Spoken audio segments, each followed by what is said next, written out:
Ја започнуваме ова недела надвор од меѓународната вселенска станица, каде што астронаутите на НАСА, Касада и Рубио го надградија напојувањето.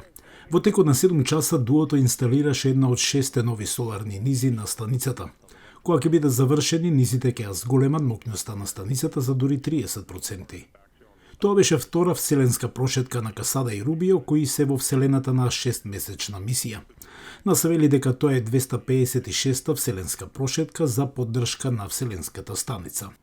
На друго место во вселената, капсулата Орион на НАСА и незините кукли за тестирање на летот се упатуваат дома кон Земјата. По поставувањето на нов рекорд на растојание од Земјата од речиси 450.000 километри, леталото се спушти во неделата во Тихиот океан. Слетувањето ја заврши мисијата Артемис 1 на НАСА и ќе го постави теренот за Артемис 2 и 3, од кои вториот ќе ги врати луѓето на месечината по половина век отсуства.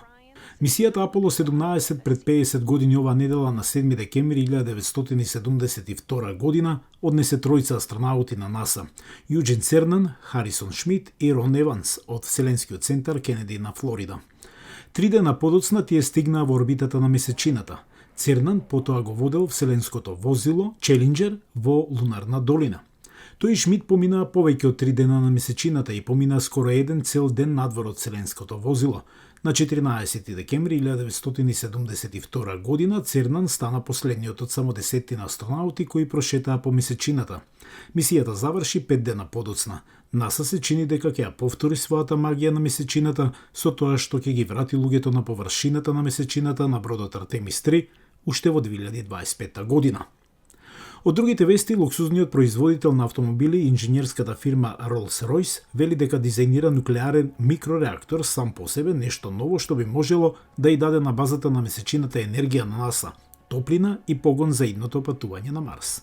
Пред 2 години, ако ми речевте дека ќе разгледаме дизајнирање на реактори за одење на месечината, ќе кажев дека тоа е апсолутно луда идеја. Но всушност, како што можеме да видиме како се развива технологијата, минералите, како и работите што ни се потребни од месечината и како гледаме алтернативни планети за потенцијално место на живење. Мојта да се истражува никако станува потреба. Тоа е навистина неизбежна, но и возбудлива идеја.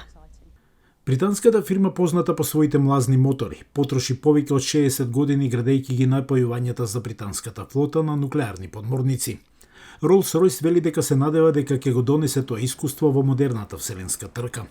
Компанијата вели дека низините реактори би можеле да помогнат и во зоните на катастрофата на Земјата со брзо воспоставување на појувања, што ќе ги заменат изворите што емитуваат јаглерод, како што се дизел генераторите.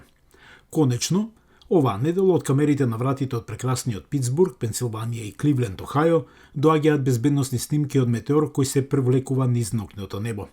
Американското здружение за метеори вели дека првата половина на декември е одлична за метеори, при што НАСА проценува дека ќе има дури 150 метеори на час во овој период од годината.